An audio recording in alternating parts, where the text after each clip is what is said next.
Greetings, listeners! This is August of 2019, and welcome to the Underground Book Club. Welcome! Where we discuss self-published books that we uncover in the depths of the internet. I am Jake. And I'm Chris. Today we're going to be discussing The Sigil of Saturn by Hannah Desmond and Tom Johansson.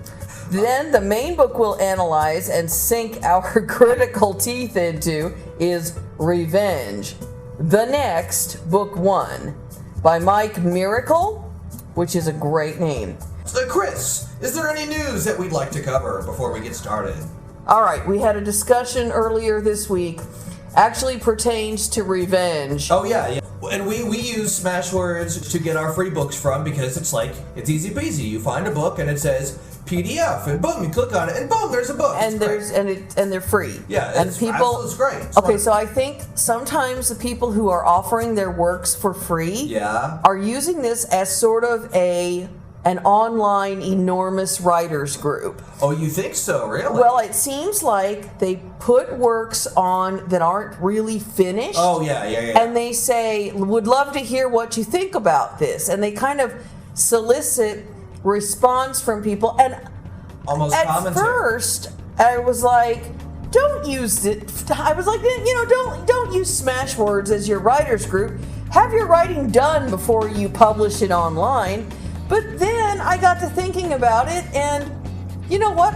It's probably fine. It's a tool that you can use for however you want. They're not charging for this stuff. I think if you're going to publish something online that you aren't sure about, but you still want to hear feedback from, I think you should mention that somewhere in the title or the description. Often they do. I don't say that. Well, not usually. that exactly. They don't say, this is something I'm working on, please give me feedback. Right. But they do say, please give me feedback, and a lot of this stuff obviously isn't finished. But I think they should get more specific. They should say, this is not finished, this is a work in progress, this is why it is free, I want all feedback so I can improve, edit, re-edit, and continue. We haven't looked at every entry on Smashwords. They've got hundreds of thousands of books. I'm warning you, the internet loves honesty. The one thing the internet hates the most is dishonesty and false advertising. Well, it's a good thing that there is no dishonesty on the internet then, because yeah. I've heard it's the law that you are not allowed to lie on the internet. And I tell you, on the Underground Book Club, we tell the truth as it is 100% of the time. It is physically impossible for me to lie. Oh, right. I was just wondering if anybody else thinks. I think if anyone wants to post their work online, they need to say up front, I don't think this is finished, so therefore I'm looking for ideas. Yes, exactly. I'm looking for feedback. Feedback. Okay. I want review and feedback. I would never put anything out there as published if I weren't pretty confident that it was in about the best shape I could get it in. I wouldn't send it to Barnes & Noble. Well, that's exactly it. Because once you publish on Smashwords, you can select or not select the option of being published on the big Barnes & Noble. And other big places. We'll get back to this topic when we discuss Revenge later on. Right, because this was our obvious problem with Revenge. And now that we think about it, many of the books we looked at, they don't seem like they've been through enough drafts. Oh, yeah. Didn't we say that last week about Into the Other? Like it seemed like it needed a couple more drafts? Well, yeah, it needed a couple more drafts. But Into the Other was actually a nice example of a book that actually had a beginning, middle, and end. This is true. What I was thinking that a book that wasn't finished at all was... which is Bloodless. Right. Bloodless. I didn't think Bloodless was done. Well, it brings up an interesting question since we're on our extraneous bullshit here. Right. When do you know a book is finished? It's possible to just rewrite and rewrite and rewrite. Oh, of course, you can do that with all. And you can do if that with I classics. ever tell the story of my Agent Orange, I call her, but that's a joke. Right. Agent Orange, I can tell you, it is possible to rewrite something until it's not the same book you started with. Oh, of course. And that's not a good thing. No, it's not. It's really not. I kind of got off topic here, but it's an interesting Okay. It's an interesting. I think it's an very interesting topic. Yeah, it's an interesting topic of when a book feels finished. What's this here about? Jake's new project announcement. Yeah. What's that? All right, so this is totally something that I'm either gonna 100% do, or I'm gonna absolutely cancel this in the first month. I have all of these little ideas in my head. I have like hundreds of little ideas for books that I'd love to get out on paper. So here's what I want to do to improve my writing skills and thus improve my skills on commenting on this show. I want to write one short book a month. Wouldn't you call that a novella, though? Yeah, a novella. Okay. Yeah, exactly. Write a little novella a month. Okay, that sounds great. I would love to do that. I start on one every month, and at the end of it, I make sure to wrap up its grammatic and spelling and everything. It's a great way to practice. Absolutely. That's for sure. And I'm going to post links to my completed projects on the videos. That's awesome. So you can judge us rather than us judging other writers. And I'll start this September. Oh my God. This is, of course, if I don't have a crazy busy month. Please wish me luck on my writing project. I think that sounds really Jake, cool. we wish you luck. Even if you're not working on a big project, writing every day, even if it's something you don't plan to ever show another human being, it is nothing but good for you. Well, it improves your writing. Oh, yeah. It makes you feel great. Oh, absolutely. You feel like you're accomplishing something. But even if it's just a page full of bullshit, it's still better than not writing. Okay, sure. It's like breathing is better than not breathing. That's not the same thing. Okay. What I mean is that if you want to get into the habit of writing every day or on a schedule that works for you, you have to make yourself sit down and write. And even if you sit down and write a page of bullshit, it's better than not sitting down and writing a page of bullshit. If you do something for a certain amount of time for like 20 minutes a day, and for like 20 days, I think it forms a habit. I think. I've heard some hoo-ha like that, and I think I heard it on the internet, so it must be true. I'll update us on my progress if I don't outright just quit immediately. All right. Look, I know you. You are always writing. Please go on. Let's well, I will. What are we going to talk about today? Let's talk about focus, folks. Focus, right. Focus. We're going to talk about Sigil of Saturn, which has a ton of potentially great story in it, but the book never stops and focuses on any one thing. Yeah. Jake, tell us about Sigil of Saturn. Well, here is the synopsis I found on Sigil of Saturn's Smashword page, and it's only a little confusing. The Sigil of Saturn is a short story that includes new characters and the well-loved magical characters from Jewel of Inanna? I had no idea that Jewel of Inanna was a thing before I rolled this description. Apparently it's a story that the author won an award for. She won a prize for it. Oh my gosh. Well, I think that's what it says on Smashwords. Wow. Phaedra, a multi-dimensional traveler, which doesn't quite happen, has the strongest boundaries of her mind ripped away in a bizarre UFO incident at sea. She is left vulnerable to the secret sexual desires and violent fantasies of those around her. Specifically, seeking a way to rebuild the filters of her mind, she seeks the aid of the witches of Panthea's coven. Will the ritual, the ring, and the Sigil of Saturn be enough? Spoilers. What really caught our eye when it came to Sigil of Saturn wasn't that description. It's a fairly intriguing synopsis and all that. Magic and UFOs. We'll get to that. Right. But nothing compares to the author bio. Oh my God, this author bio. I am an ordained priestess in the Fellowship of Isis and a legal officiant offering hand fasting and alternative wedding ceremonies. What? The healing arts have played a large part in my life.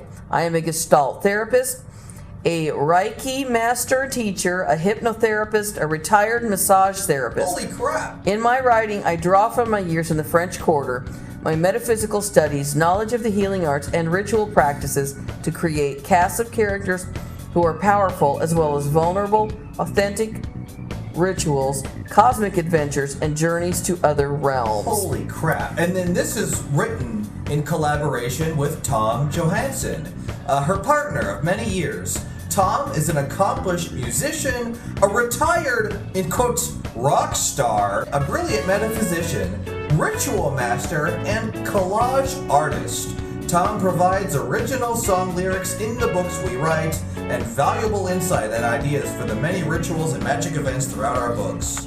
To be honest, we probably wouldn't have even covered Sigil of Saturn on the show if it weren't for that incredible bio. These people are way more interesting than any of the characters we're going to be discussing today. That just means I'm going to have to pre-order their autobiography or wait until Hulu gives them their own miniseries. We're not making fun of them, folks. Seriously, cool. They sound like really fascinating people. I want to hang out with these people, yeah. So this isn't us going, ooh, you know. I'm sorry. Wait till the mothership comes back for you. Hand fasting and alternative wedding ceremonies? How do you even get a job like that? Like, I guess, get like a little ad in the paper? I think, Jake, these are circles that we just don't know about. You know, it's not like we've ever had a friend who did this sort of thing, although, remember Linda? If you had been able to ask Linda about any of this, she would have probably been able to tell you what it was all about. Believe me, most of the stuff they talk about in this author bio turns up in the story. Yeah, it kind of does, yeah. She says, the return of the beloved characters from Jewel of Inanna. Yeah. You see, what she means is that a couple of characters that clearly were in another story show up and say like 2 lines and then are gone again. They have cameos? Everything, she just said, like, the description, the book synopsis and everything, all that stuff happens, but it happens like boom, boom, boom, boom. Yeah. Sigil of Saturn is a short story with a capital short, like 23 and a half pages long. Yeah. My issue with it is that it's a 23-page story that should be like a 300-page story. Sigil of Saturn packs a ton of info and plot into that very small space. We begin with our main character, Phaedra, at St. Lilith's boarding school for girls in modern-day America. She can meditate and see other dimensions. Now, the cover calls her an interdimensional traveler. I guess you'd call this traveling. Does the book mention why she's here at the boarding school? Because her family does not understand her. Oh, right. And nobody understands. Nobody understands her. Okay. She's embarrassed. I see. No, they're embarrassed by her. Oh my gosh. When she's at school, she meets Monique. And we get a much more complete character description of Monique. But Monique is another sort of parented orphan who is sent away because, get this, she's half gypsy. Now, I don't know if this is racist or not. The book talks about gypsy blood a whole lot, and like if you have it, you're automatically magical. It's talking about gypsies like someone from like the 1930s might talk about gypsies. Yeah. A lot of movies just assume that any native is going to know some spiritual animal spells and stuff. Isn't it like horror movies, like the experts on the paranormal are like Spanish or Mexican? Gypsies, though. Maybe gypsies, that's like a New Orleans thing, maybe? Monique is half gypsy and half blue blood, basically. And her blue-blooded family is afraid she's going to go gypsy crazy. And so they send her to St. Lilith's, and she and Phaedra become besties. Oh, see, I already forgot about Phaedra because Monique is seriously described in such detail. And then it's spring break. Phaedra, wait, hold on. Okay. We get a lot of details of what Phaedra isn't rather than who she actually is. It's true, we don't really know a lot about Phaedra, her. like, she looks pretty, I guess. But, like, both Monique and Phaedra are described as being rebellious loners who go against the grain of society. Yet the only real rebellious things they ever do is, like, meditate. We don't see them, like, steal cars and go smash mailboxes. No, they're just different. And they're... What do they call the character in Pitch Perfect? Alternative. They're so alternative. Oh my god.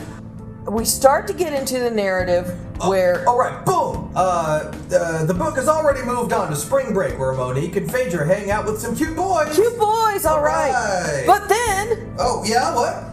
A UFO flies overhead and gives Phaedra magical powers. No, we're serious, this really happened. So, if you're a fan of the Underground Book Club cinematic universe, which is, as you know, the UBCCU. The UBCCU, you'll immediately recognize the UFO as being the Tri-Rep spaceship. No, what? It's true. It's just another Easter egg. All right, well, whatever. Boom, we're suddenly on the plot point where Phaedra learns that she has the ability to hear people's thoughts. The UFO beamed special mind rays into her head. Now she can hear specifically dirty thoughts. She hears people's dirty thoughts. She learns that boys are thinking about her sexually. Oh my god, but the worst thing is when Monique's dad starts thinking about her. It's demonstrated in the very uncomfortable scene where Monique's dad is thinking about her like a sexual object. Monique would pester her until she told her, so she explained what had been happening. When Phaedra finished telling Monique about the thoughts her dad was having about her, Monique fell off her chair laughing. I didn't think it was funny, Phaedra said, surprised at her friend's rude response. Monique wiped the tears from her eyes. It's not funny. These are tears of relief. You have confirmed something for me.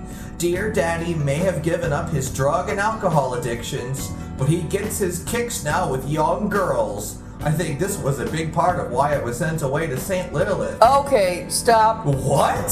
Phaedra asked, does he molest young girls? I wasn't sure, Monique said. Oh my god. From what you are telling me, I am pretty sure he does, or at least tries to. Wow. Now, if this were going to be the plot of the story where they discover Dad needs help, he needs to be treated, I would be all right with this. The problem with this scene is they talk about how Daddy likes young girls, and then Monique, this is her father, by the way, Monique says, let's take the car and go shopping. Bye, Daddy. Bye. And nothing ever comes of this again. Yeah. No, nobody says, maybe we should do something about the child molester.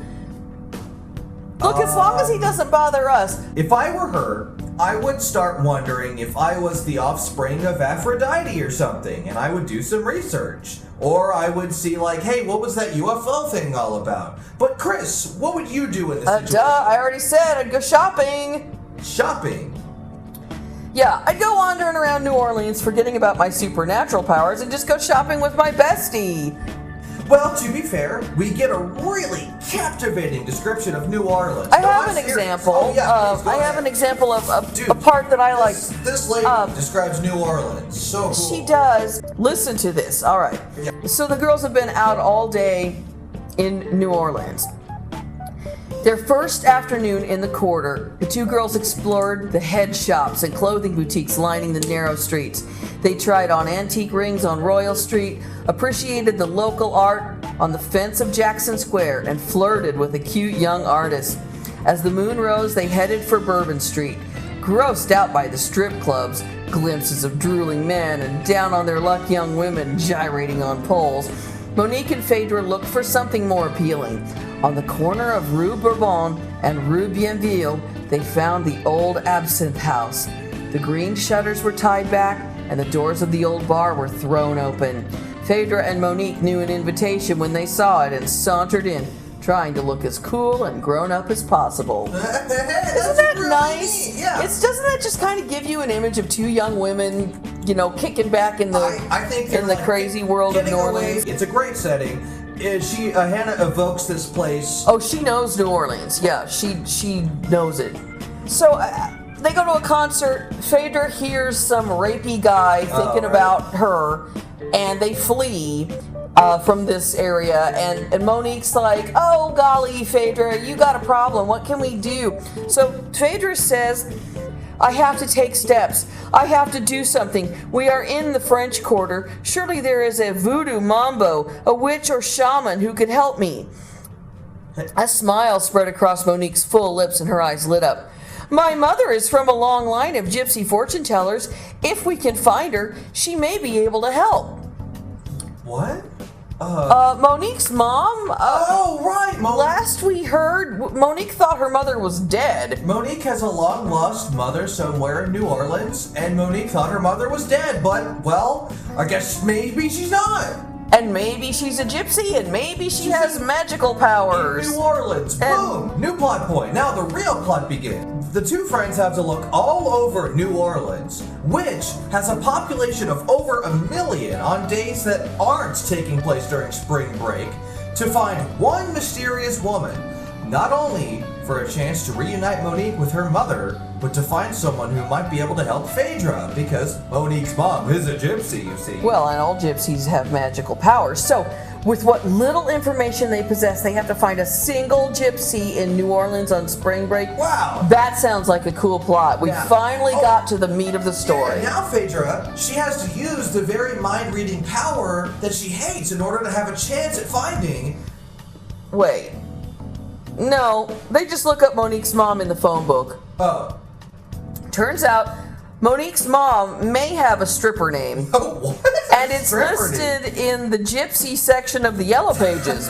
Wait, okay, so they just flip through the phone book and they're like, okay, which one of these gypsies has a stripper name? Fans of the Underground Book Club cinematic universe will recognize the Yellow Pages right away as being the same haunted A to Z featured in Bloodless. Wow. By the way, this week I learned it's pronounced A to Z. A to Z.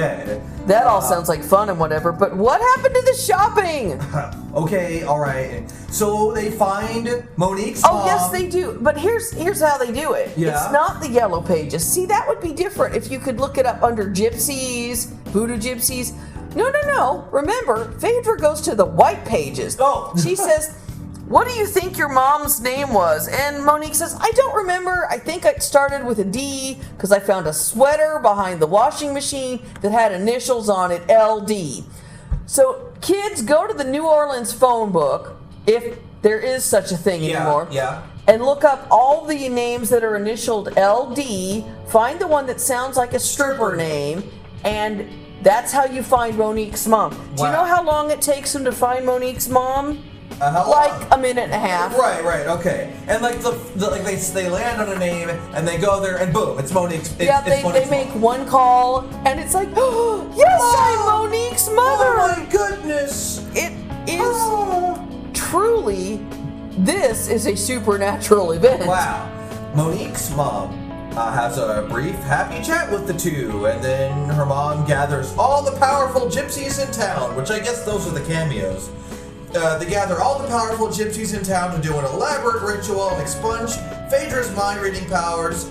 That was easy. So, I guess, Chris, we don't really want to spoil whether or not this sun ritual works or not. It works. Oh. The end. But even the synopsis was like, will it work? Yeah, it works. Oh, okay. It's fine. Like in the last page of this book, it just says like, the ritual. I would ordinarily not spoil, but this This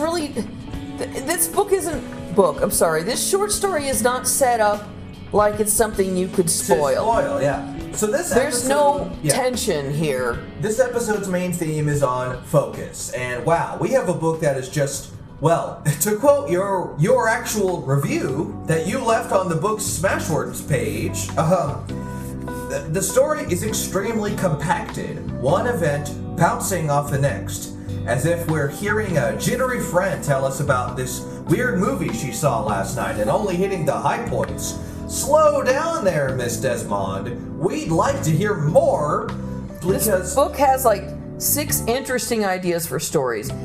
But it won't stop on any of them. It's agonizingly short. Yeah. It's never boring. No, never. But it reads like an elaborate outline for a story more than an actual piece of fiction that I could recommend to anybody. I sort of felt like she was rushing to get to the ritual. Yeah. By the way, if you're interested in New Age stuff like this, the rituals and everything, they're complex. Yeah. I did not really understand what was going on because I'm not very learned about things like that. But if you are, okay, I'd be willing to bet they're doing it right. Is all I'm saying. This lady, Tom, and the bunch need to get together with the people who wrote Children of Legend. They can have a powwow and talk about wicked stuff. All right. So, what advice could we offer here for Hannah and Tom? What are we telling? I am telling them, Hannah, you write beautifully. Oh, absolutely. So you don't flesh out these awesome stories enough. You know, we want to know more. Maybe what I'm saying is, you could write a great book. Yeah. And so you're confining yourself to short stories when really you could be doing a little better. You know? Maybe she doesn't want to do anything. That's a personal matter. If this is making her happy, go for it. These are storylines that are very interesting, yet they're so compacted that you don't have enough time to care about them until they're gone. And without there being any payoff for it. Yeah, exactly. And then the story, it bounces not only from topic to topic, but from viewpoint to viewpoint. Oh, yeah. You're seeing from everybody's viewpoint, and it doesn't, like, you think your main character is Phaedra, and then it's like, oh, well, no, actually, maybe it's Monique. Or is it actually Lucinda, Monique's mother? Is there any other major pieces of advice? No, I don't have any advice for Ms. Desmond other than we would like to see more. We'd like to see more. And honestly, I guess that means we should read the Jewel of Venaria. Maybe Jewel of Inanna, but I have the feeling it's very much the same thing. Right. Look, the thing about a UFO phasing her brain, that's like at least 2 chapters. Come on. Yeah, at least. and I love how in the rest of the book, she's like, okay, well then I got like a UFO showing some lights on me, and she tells this to different people, and they're all like, oh yeah, I see UFOs all the time. like she describes the UFO experience, and everyone's just kind of nodding along like, oh, okay, well, okay. And then what happened? And Hannah, please write a short story based on your last 3 months of life experience. Boy, honestly, no kidding. That would be great. She lives. You and Tom, just tell us what you've been up to lately. Yeah, make honestly. a podcast. That's just what I want. Oh my God, that would be great. Okay, cool. So, I really want to just keep talking about this because... No, we can't stall anymore. No, I don't want to. Please, it's okay, Chris. We'll get through this. Underground Book Club will be back after this important message.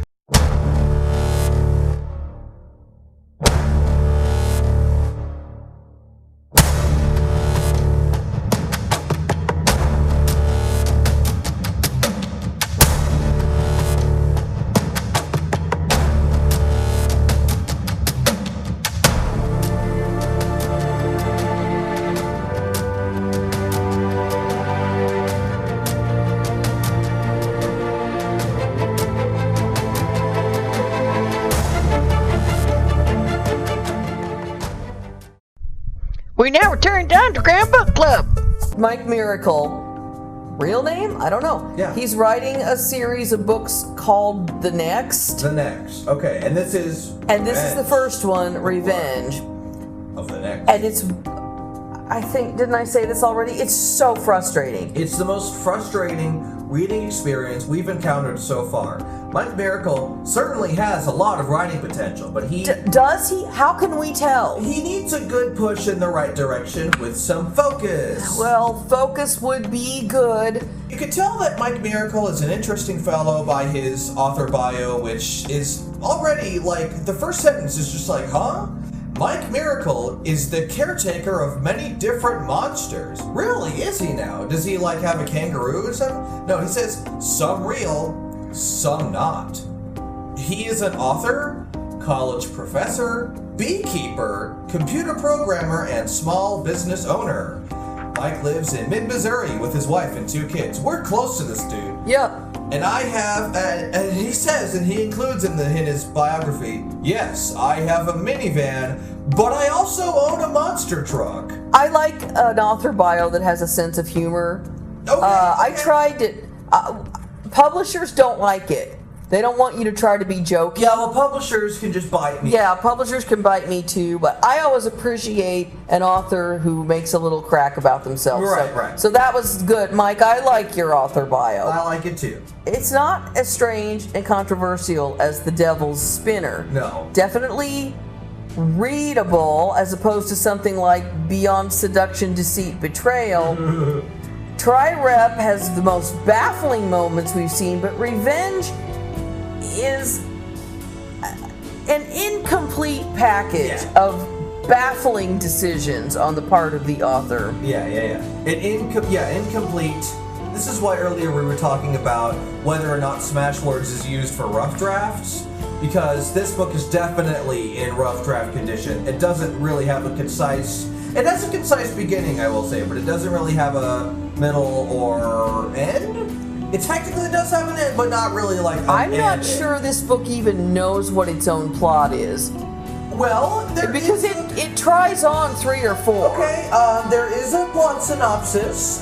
Do you want to read the plot synopsis? His pregnant wife has just been killed. He knows who did it and needs to correct this cosmic injustice. The universe, however, has a different plan for Malcolm Fisk and Jerry Dance.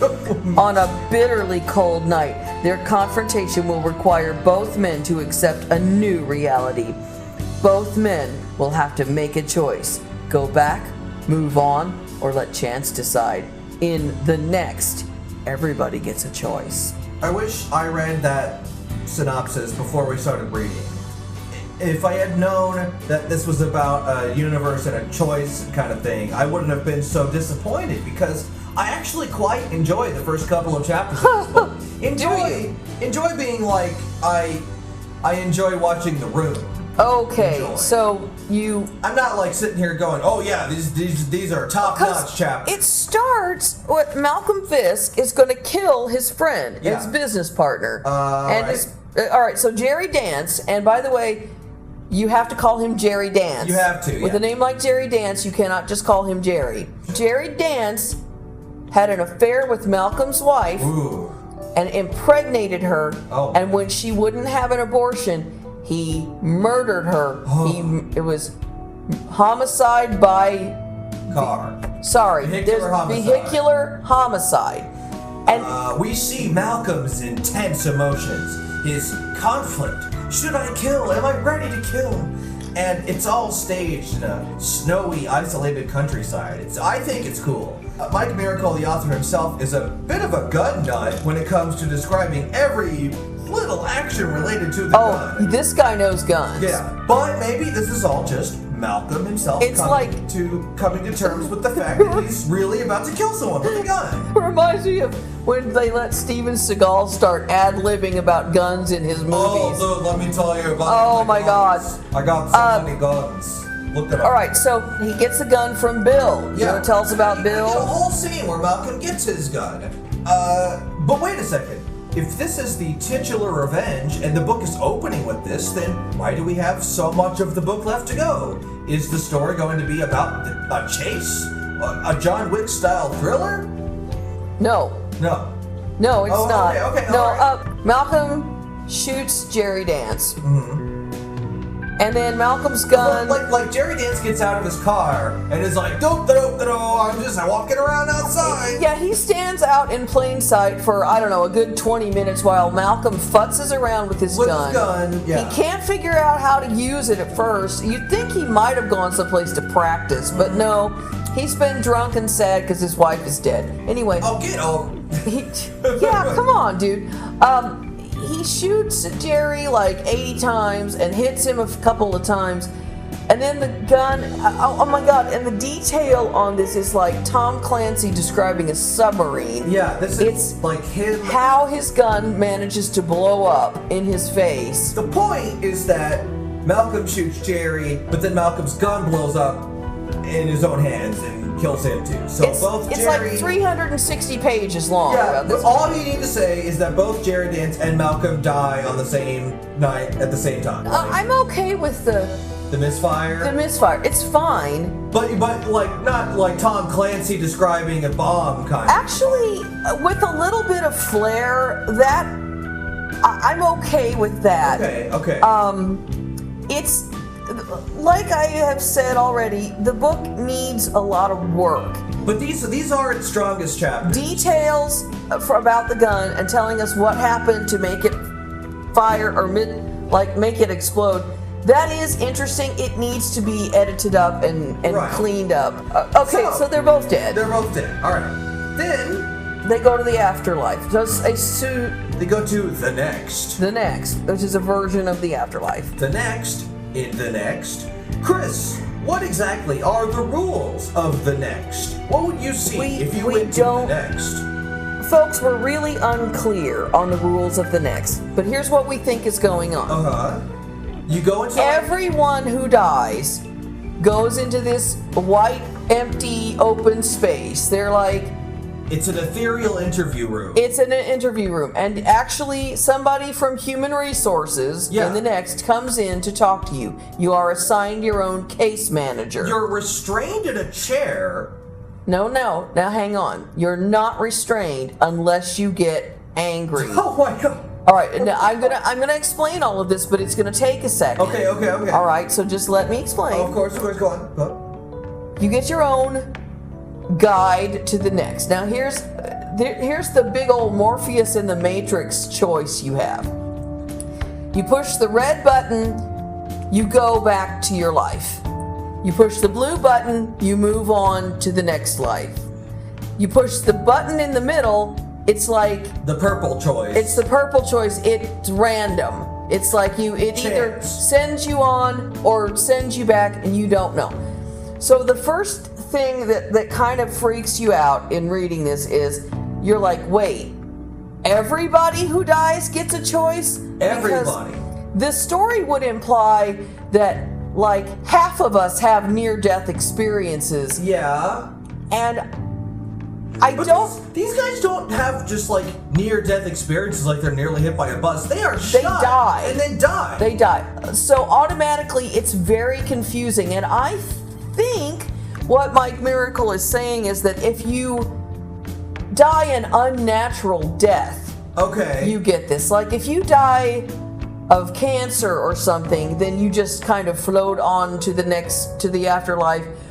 But that's not what he says. Yeah. And I think our author has not fleshed out what the hell he's talking about with this. So, if I were imagining this, like perhaps, let's say, Abraham Lincoln. He gets shot in a theater and dies across the street. Right, and so he goes to the next. And they're like, hey, Abraham Lincoln, you can go back if you want. Yeah, and he's like, nah. Screw them. I'm just gonna go. Same thing with JFK. Very, very unclear. All right, now, let me talk about the thing you were saying with you can't move. If you get belligerent with your human resource person, you can't move. And they explain this by saying, I'll clarify, Malcolm, his human resources manager is Nigel. Jerry Dance is in another interview white chamber, and his is Sharon. Okay, so Jerry Dance is being a belligerent asshole because this book goes out of the way to make Jerry Dance a belligerent asshole. I'll get more into Jerry later. All right, and he's being an asshole, and he can't move, and Sharon says, you can't move because you don't actually have a body anymore, and if you are stifling yourself with rage, you won't be able to move. That seems like a rule that's going to be in effect in this place, but it doesn't last very long, because it turns out, much to Sharon and Nigel's surprise, that actually angry people can move under certain circumstances. Plus, they have this whole restraining system in place that they can throw on belligerent people. And I'm like, if you can't move when you're angry, why have they gone to the trouble to make this Okay. I have more next questions. Dude. Okay. So I don't know if I can answer them. Okay, so, all right. Me. So let's say you're sitting there and you have your choices. You have. Let's forget about the middle option, the chance button. Forget about that. I'm just focusing on the buttons of go back or move on. If you move on, you supposedly can't go back to the next, of course, because you've moved on. Right, you've moved on. But if you go back, you return to life. Do you remember anything that happened in the next? No, they block your memory. Okay, now that's all right. I can dig that. But if you die again in life, then you go back to the next. Yes, and you get the same human resources representative. And at that point, you do remember what happened. You remember. Okay. So, first off, there is no downside to going back. I would think not. Your dude can say, oh yeah, if you go back, you can, and you die again, you land right back here again, where I guess you can just go back again or move on. And so you might be thinking like, oh, well, anyone who moved on probably was afraid that if they went back, they wouldn't be able to go in the next again. Oh, no. You know for sure. No, and that's all explained. Yeah, and so therefore, Mike is saying, basically, hey, if you've ever had a loved one die on you, they went to the next. And they were given the option to come back, but they just said no. They said, No, I don't want to go back. The implications of this system are very troubling. Oh, yeah. Oh, and also, apparently, like, babies get, like... Oh, my God. Yeah, the whole thing with babies, and especially since it comes up about Miranda, the wife, who was pregnant when she died, the system of dealing with pregnant women in the next I don't understand it at all. Oh my God. And this is when Mike Miracle said, hey, don't think about it. It's like a kid's version of the afterlife. Like, wouldn't it be funny if when you died, you had like these guys? Okay. Wait, one more thing about the next, and then I'll move on with my notes. One more thing. I'm afraid we're stuck in the next for a long time. Okay, one more thing about the next, though. Usually in these sort of you die and come back stories, you are given a special chance. You're not like one out of everyone who's ever died. Usually it's like a Ghost Rider kind of thing, where it's like you can go back, but you gotta sell your soul to the devil. Or something like you. In stories, it's supposed to be like somebody comes and says, "It is not your time. Yeah, it's not your time. There's too much for you to accomplish." There are so many little rules to the next that it makes our heads both spin at different values of rotations per second. And they change. And the rules change. Oh, really? They're so vague. They either change or they just never really were rules to start with. Okay. Even if you were to buy into the next and maybe understand what Mike Miracle was trying to go for here, the next concept is presented to us through the eyes of our main characters, Malcolm and Jerry Dance. Malcolm is just boring, but Jerry Dance, the way Jerry Dance is written makes his scenes really frustrating to read. Mike Miracle is doing all he can to convince us that Jerry Dance is the most unlikable dude in the world. And Jerry Dance isn't just an asshole, he's a cartoonish asshole. He sees a lady with glasses, for example, Jerry Dance does, and immediately assumes that she's a stripper librarian? That has like a weird backstory. One of his ex-wives was a librarian who became a stripper, and she had glasses, so this woman with glasses, why not call her stripper librarian? Look, hey. Jerry Dance is the dude that impregnates Malcolm's wife and then runs her over with a car, for crying out loud. Yeah, he's not a good guy. The plot comes to a screeching halt due to Jerry's endless inner monologues. They're awful. Oh my God. They're awful, and we don't need them. We start to hate Jerry as much as Malcolm does.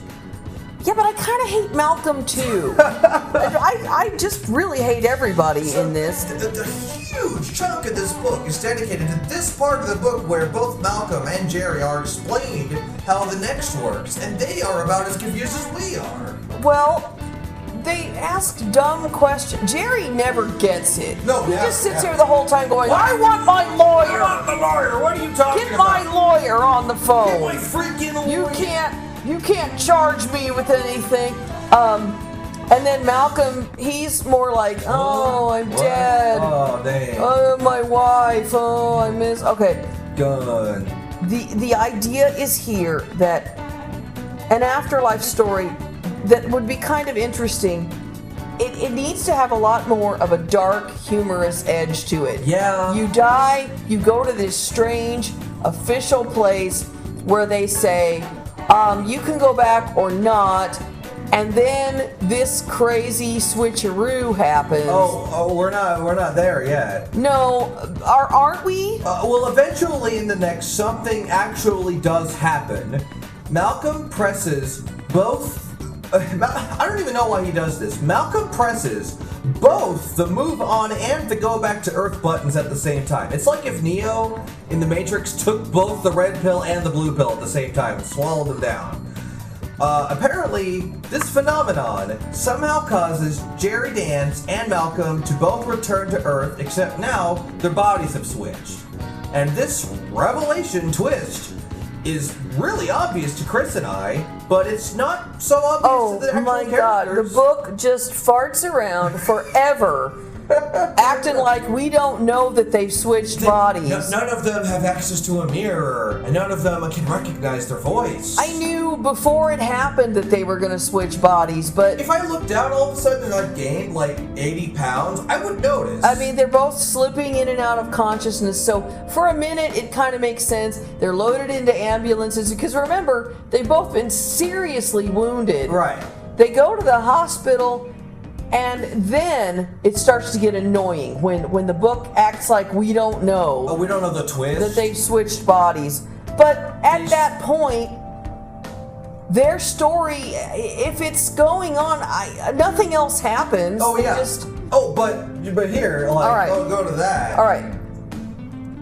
So we frequently go back to the next to see scenes of corporate intrigue with the employees of the next and the responsibilities they have to the people who enter the next, and we get the next containment protocols, and it interrupts the main story way too much, but we can't get invested in the next because the next doesn't involve the main characters in any meaningful way. And the main characters in the next, Sharon and Nigel, they have like no clue about humans. They don't understand at all. You know, humans come and they ask like, is Elvis really dead? And they're like, who's Elvis? We don't know.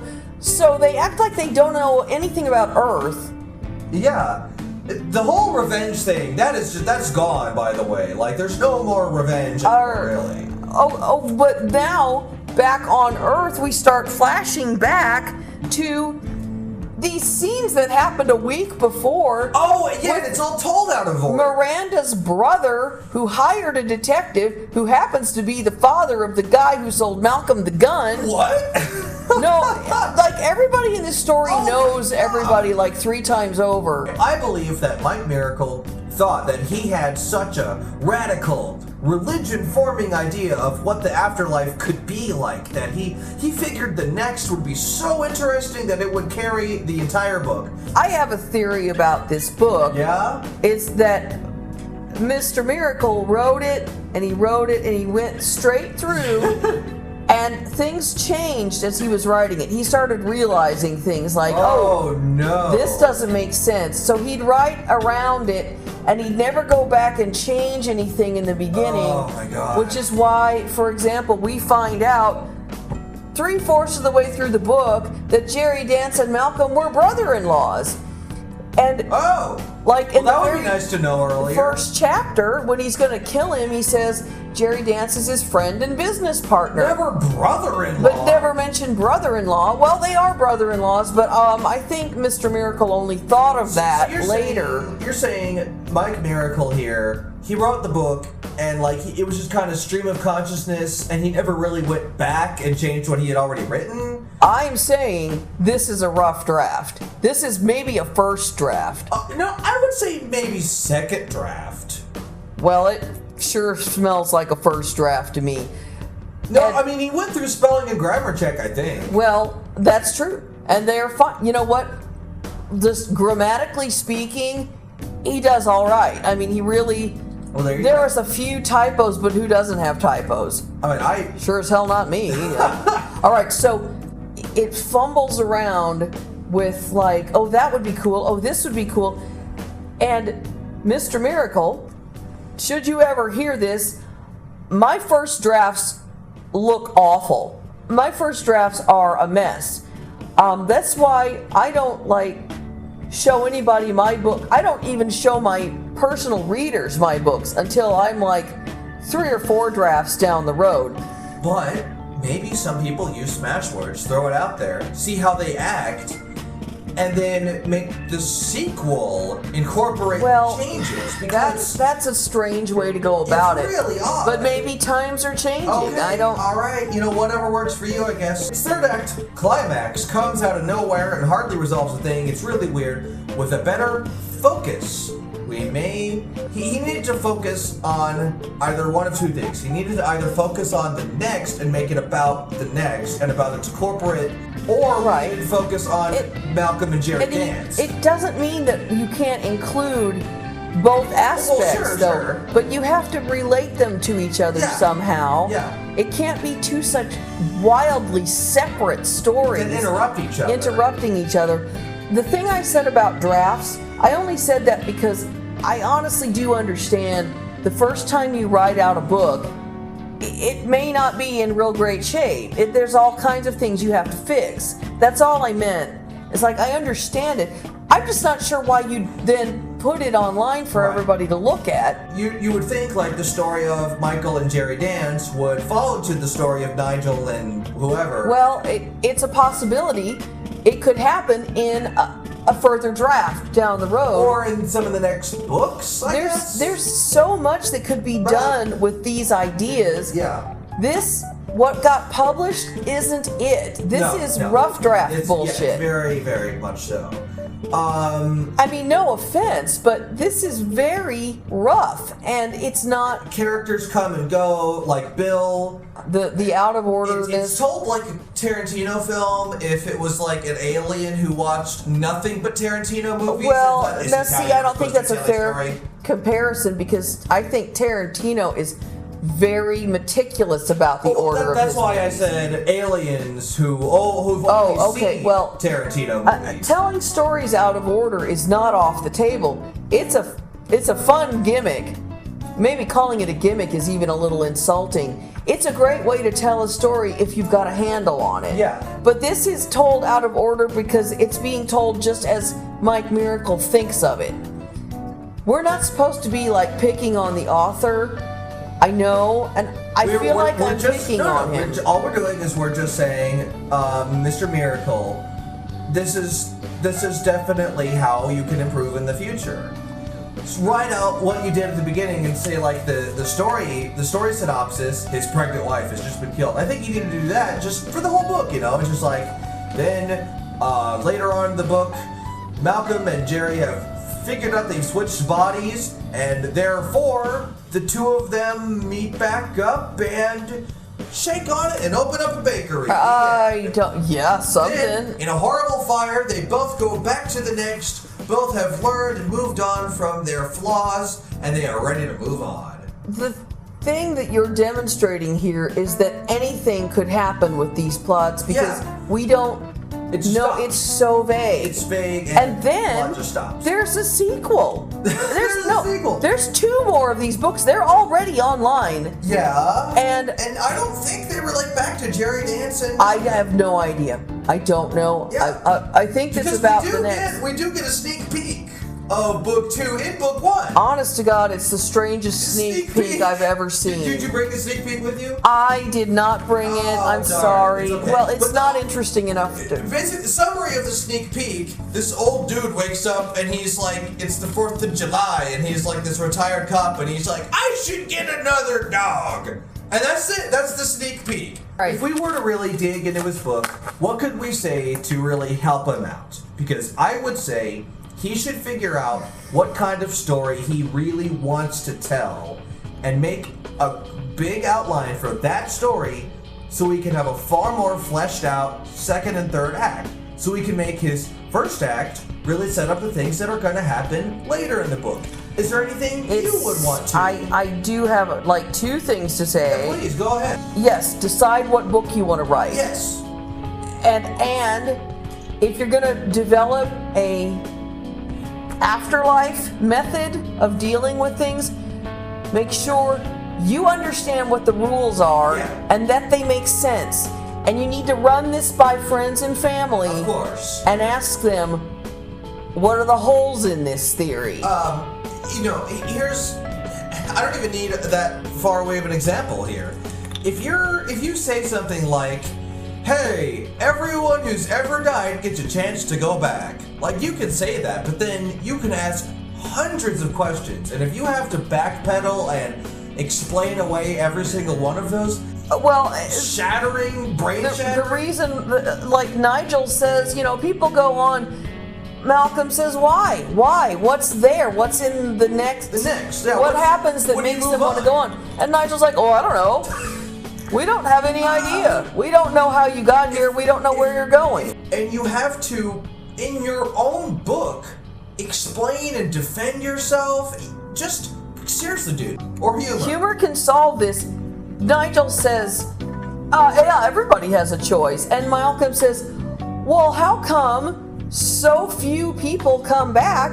And Malcolm says, Nigel says, well, in the afterlife, there's free ice cream or some, it doesn't have to be that. That sounds like something Douglas Adams would write. Yes, or something. like, well, why would anybody want to go back when they see what heaven looks like? Right.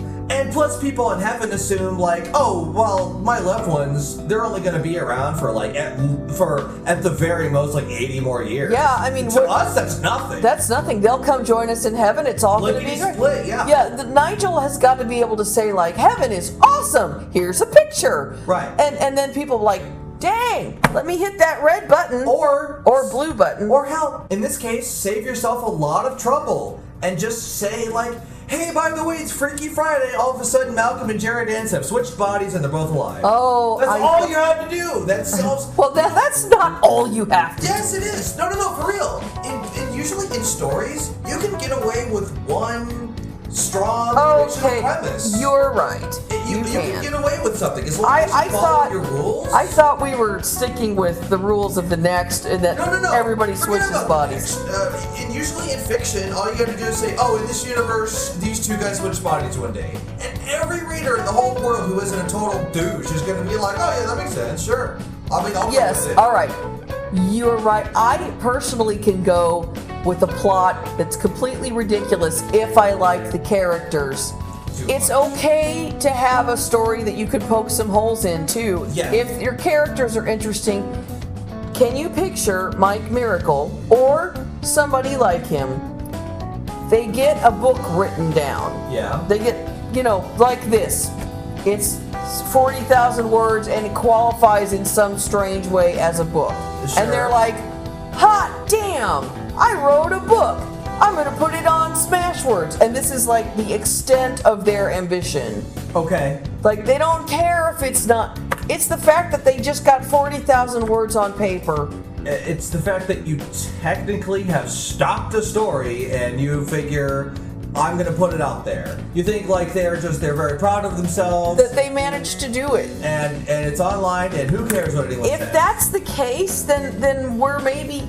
You know what, you do you. But I feel like we're talking to people who maybe want to do a little bit more than that. I would think so. I would...